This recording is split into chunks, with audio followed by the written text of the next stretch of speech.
What's up guys, and welcome back to another week over on my channel. I hope that all of you guys are doing well and that all of your friends and family are safe and sound during this pretty crazy time that we're in. Perhaps one of the most hotly anticipated records among the metal and hardcore community this year comes from the debut of Umbra Vitae. So this week, join me as I look to Umbra Vitae's brand new album, Shadow of Life.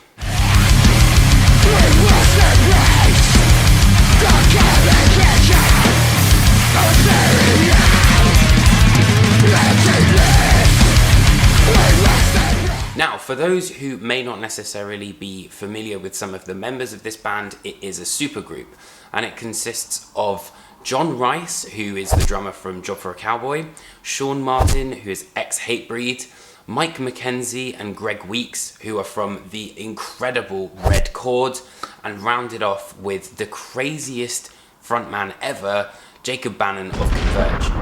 Now, think about all of those bands and just the level of talent that is in there. This is a serious amount of brilliant songwriters that we've got here. Shadow of Life is a record that doesn't let up one iota. You get maybe a 40-second head start on Decadence Dissolves, which is a nice guitar intro, before Ethereal Emptiness is let loose and Jacob Bannon's signature snarling vocals come literally screaming after the listener.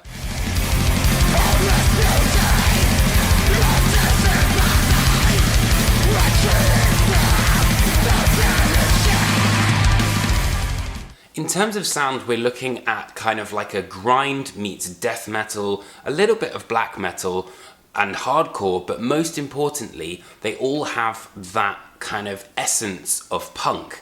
And I think it's more the philosophy of, punk and this sort of real rawness to it that brings out that sense of real ferocity in Umbra Vitae.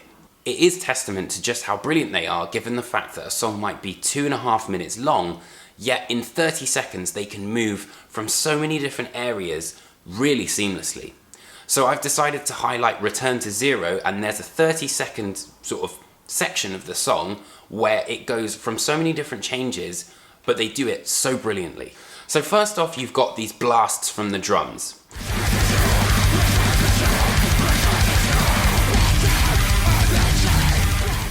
Then afterwards you have this kind of angular, jangly guitar riff, which is what I call it.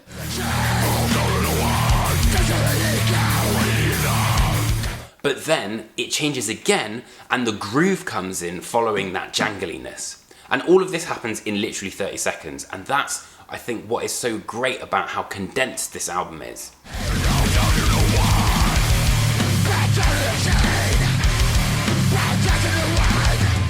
However, when we pull back the initial grind shock of Polluted by Paradise or Mantra of Madness, for example, this other layer is revealed, which is the idea of melody, which is actually quite strong in Umbra Vitae. And when songs are allowed to breathe, they just get better and better. For example, on Intimate Inferno or on Fear is a Fossil.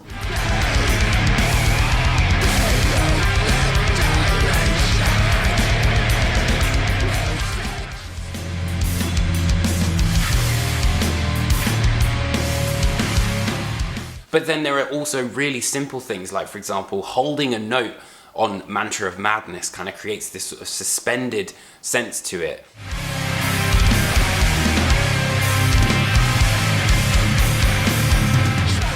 And then there's an amazing guitar solo, which pretty much just comes out of nowhere. A proper shred guitar solo on Blood Blossom as well.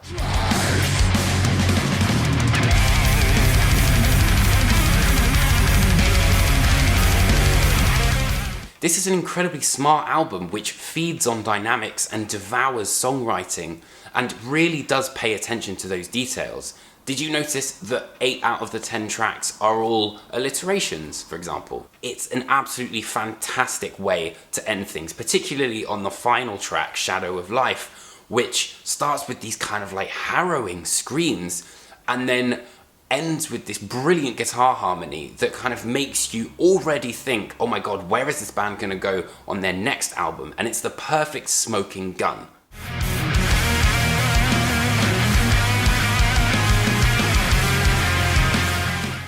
My only real criticism is that it's really, really short, and I wish I had some more. And I think probably one of the biggest draws for me for Umbra Vitae is the fact that not in 1 second of this does it sound like it leans too far on, you know, the laurels of Converge or the Red Chord or Job for a Cowboy, but they all sound like a completely new band. And that, I think, is great because it means you don't necessarily need to have a knowledge of each member's heritage in order to really kind of appreciate the band's sound. Umbra Vitae have a hugely bright future, and this album has created a serious dent in those kind of album of the year lists, and I wouldn't be surprised if we'd see it up there for sure.